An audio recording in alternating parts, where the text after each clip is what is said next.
Shalom, Kolayim La Yahawashi Shai. So the bonus tells GMS and honestly Akim. Peace and bless you, brothers and sisters that listen on full elect. This will be a quick video today. The power of Yahawashi Shai. The total solar eclipse is finished. Kolayim La Yahawashi Shai, man. Everywhere you went today, you had people looking up, man. Okay, with their solar viewing glasses. Okay, looking up at the eclipse, man. Which the scripture says, which that's spiritual, because when Yahawashi return, scripture says every eye shall see him, man. Everybody's going to see him. That's going to be a global event, man. And that's what these signs in the sun and the moon represent, man. Like scripture says, the sun was going to turn to darkness and the moon into blood before the dreadful day of the Lord come, man. Yahawashi told us there was going to be signs in the sun and the moon. So people don't truly understand. And we just had an earthquake the other day, man. Right here in NYC and different parts of the Northeast. So these are major signs, man. That scripture says, what manner of person are you ought to be? You're supposed to be hoping and hastening for Yahawashi's return. Because the time is short, man. And he's showing us the signs, man. All right, and tonight is also the new moon. It's also Shabbat. And that's why also the sun and the moon and the stars are important as well. We do videos on this as well. We know time is governed by the sun, moon, and stars. We get our calendar based off the moon. Right? We follow a lunar-based calendar, man. Hell, in times past, which they still do, they use the stars to navigate the seas, man. Especially when you go into the history on the Phoenicians, right? When you go into Hiram Abiff and those, Columbus, all of them used the stars to navigate. You know, the Northern Star, the Southern Cross. Matter of fact, the Most High asked Job, before I get a couple of precepts, this won't be long to the power of Yahawashi. I just want to do something quick. Job 38. The Most High exposed Job certain questions. Okay. Going on to the, really going into creation. Job 38. Right. He asked him, Job 38 verse, I think it's 20. Let me see if I can. Let me see. I think it's 31. It says, oh, here we go. Job 38:31. Canst thou bind the sweet influences of Pleiades, or loose the bands of Orion? Which these are what? Stars. These are different constellations. I believe one is for the spring and one is for the winter. He said, canst thou bring forth Mazzaroth in the season? Or canst thou guide Arcturus with his sons? So these are all different stars and different constellations, man. So the Most High is saying, yo, listen, can you bring forth these different stars in their particular seasons or guide them through the heavens? He's asking Job that. No man can. Aisha, with all his technology, his telescopes, his satellites, he can't do it, man.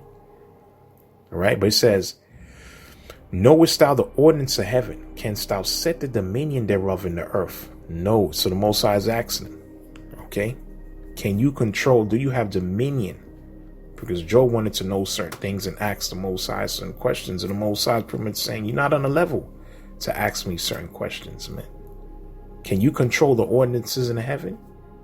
Can't you call forth these certain stars and they see them? Can you guide them along with their sons, these different constellations? No man can, man. Okay.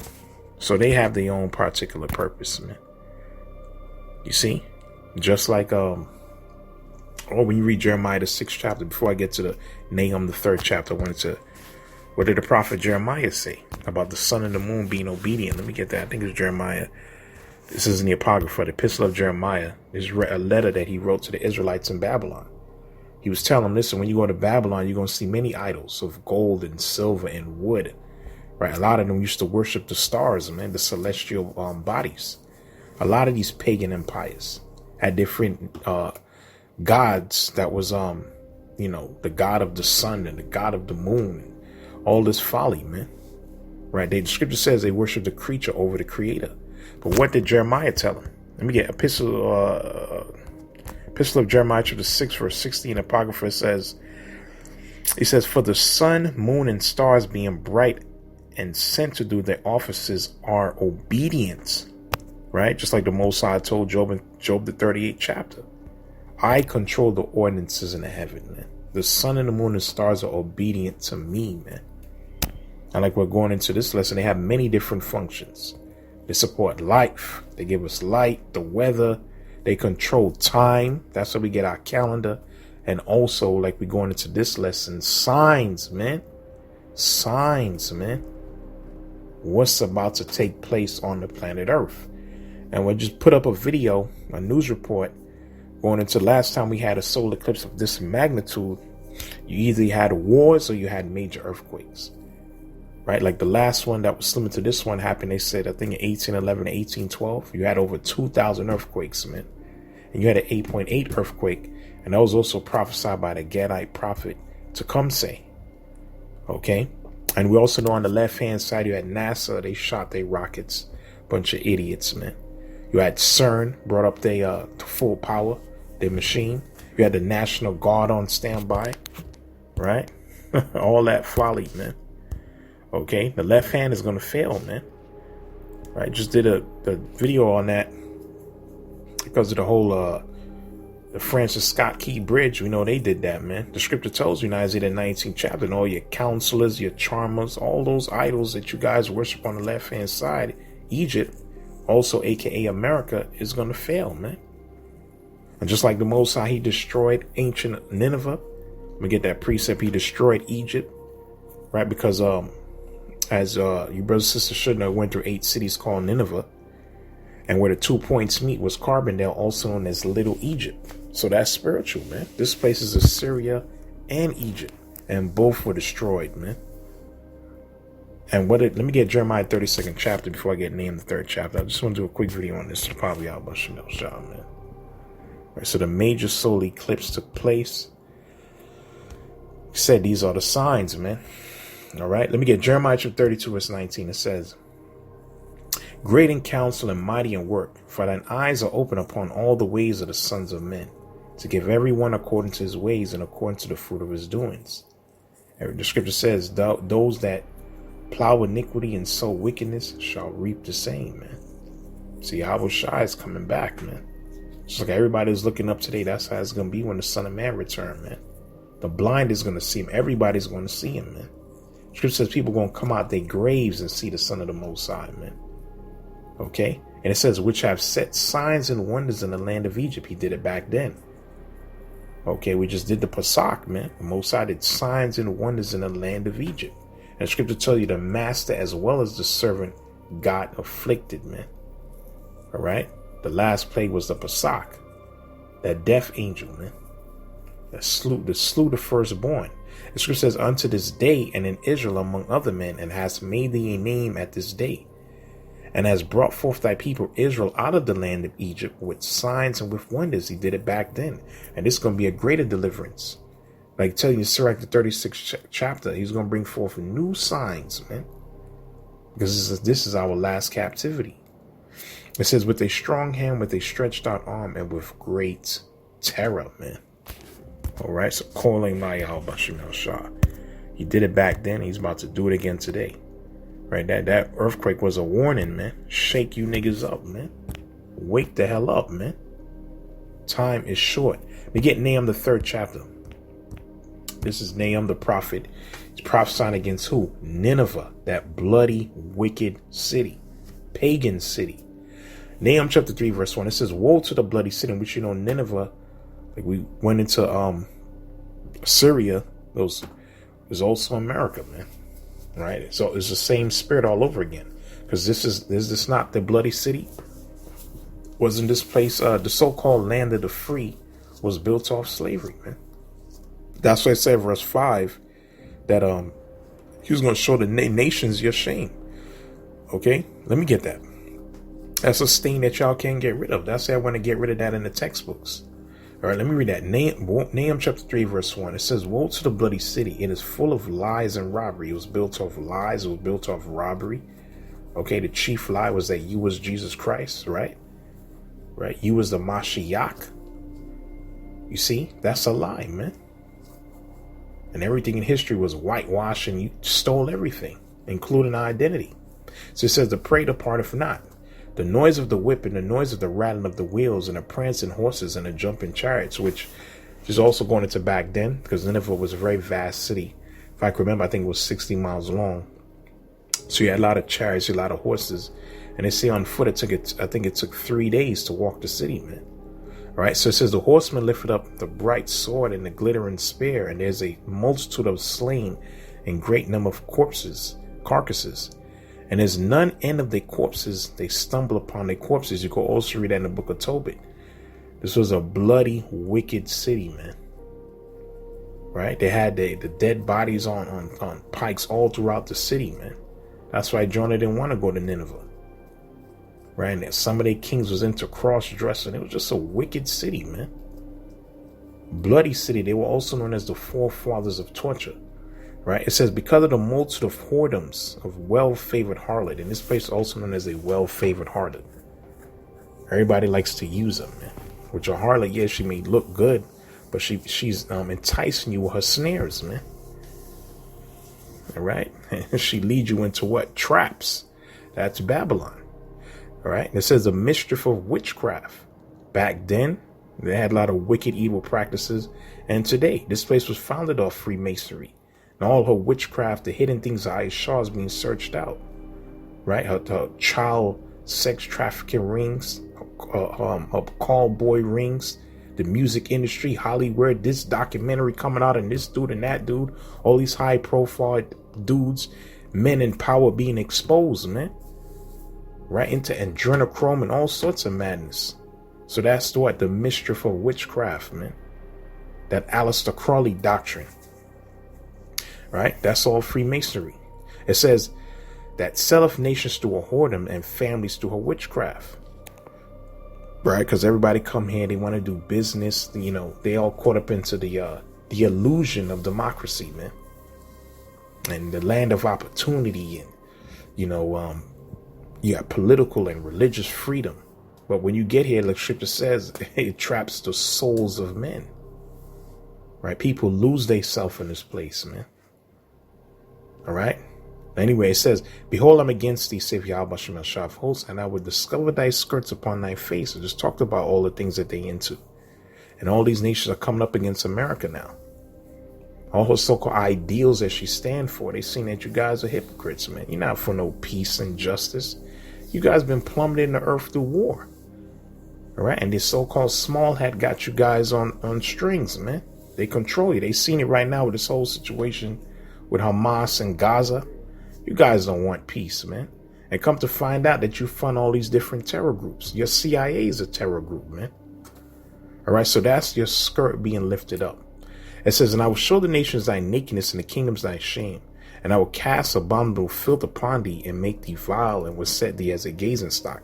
Like the scripture says, shameful spewing shall be thy glory, man. And scripture also says the prophets, the heavens shall reveal thy iniquity. We out there condemning you. Let you know your handiwork, man. How you became this rich and this vast nation. Like the scripture says, verse 1, through lies and robbery and murder and witchcraft, man. Okay? And it shall come to pass that all that look upon thee shall flee from thee, say, Nineveh is laid waste. Who will bemoan her? When shall I see comforters for thee? No comforters. This place is going to be destroyed, annihilated. Okay?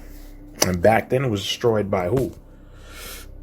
When you go into Astygaz, man. Okay, the Median king. And just like modern day Median king, Mede is the Russians, man. Let me get that Jeremiah 51. Let me get Toby 14. I'm going to close this out, man. All right, so Kolim Na Yahawashi, the eclipse happened. And we expect more signs, man. More terror, as the scripture says. Let me get that Jeremiah 51, which is going to destruction of Babylon. Jeremiah 50 in the 51st chapter. Okay, that Babylon is America. That's going to be laid desolate. It's not talking about ancient Babylon. So it's a future prophecy. Jeremiah 51, verse 10. It says, Yahawashi shall have brought forth our righteousness. Come, let us declare in Zion the work of Yahawashi shall power. That's what we're doing right now. Make bright the arrows, gather the shields. Yahawashi shall have raised up the spirit of the kings of the Medes. Right? I'm going to Russians. For his devices against Babylon to destroy it, because it's the vengeance of Yahawashi the vengeance of his temple. So he's raising up the Medes right now, them Russians, man. It says, set up the standard upon the walls of Babylon. Make the watch strong. Set up the watchmen, which we're making the watch strong. We're on our watch right now. All right. Prepare the ambushes for Yahawashi Shah have devised and done which he has spake against the inhabitants of Babylon. So the Most High is rising up these nations to come up against Babylon, man. Okay. And who's spearheading it? The Medes. Is anything more? Oh yes, verse 13. O thou that dwellest upon many waters, Revelation 17, the great whore, abundant in treasures, thine end is come, and the measure of thy covetousness, man. Thy end is come, man. Okay. So Most High says he's stirring up the Medes to bring down this place, Babylon, man. And just like he brought them against who? Nineveh back then. See, let me get that Tobit, the 14th chapter. Tobit chapter 14. So this place is out of here, man. All right, so you were a fool to invest in this place, man. All right, Tobit 14, verse 11. It says, this is Tobit talking to Tobias. Let me see. I just want to get to the point.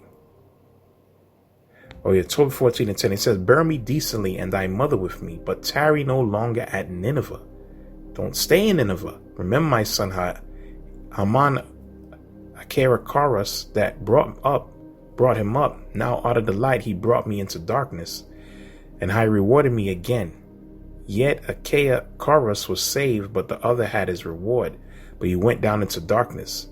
Manasseh gave alms and escaped the snares of death which they had set for him, but Ammon fell into the snare and perished. I believe this is going into the what had happened to the Assyrian king, if I'm not mistaken. I got to go to their history again. It says, wherefore now, my son, consider what alms doeth and how righteousness doeth deliver. When he had said these things, he gave up the ghost in bed, being 158 years old, and he buried him honorably.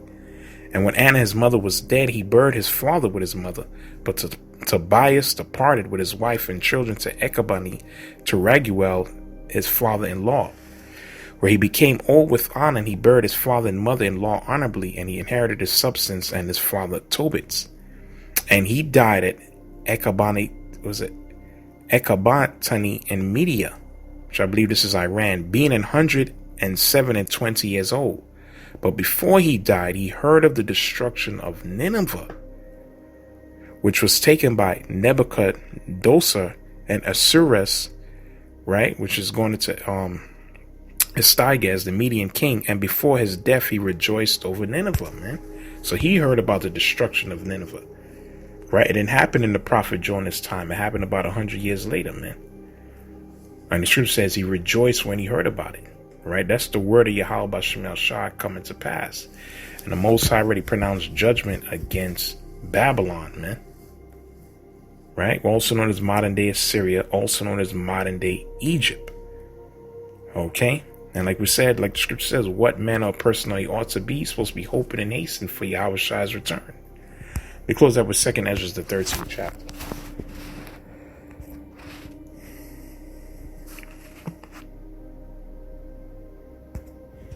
Second Ezra 13. All right, this is going into Yahawashi making a second return, right? Which we're all hoping and hastening for.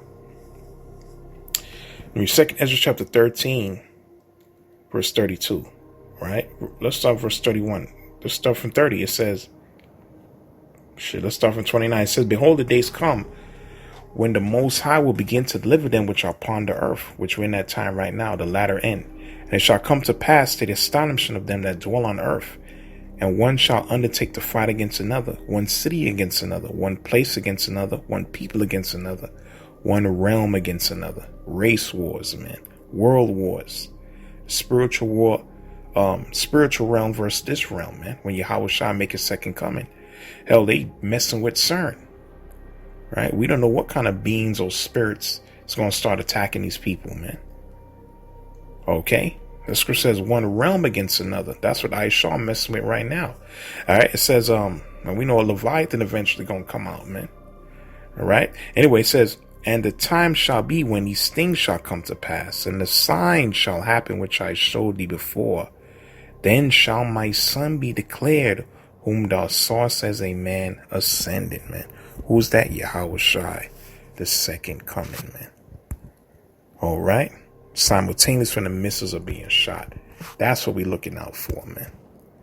Okay. So like I said, man, Kolim La Yahawashi Mal Shah, man. You know, we patiently wait in Yahawashi to make his return. Hopefully that's what's edifying. With that, I'd like to say shalom.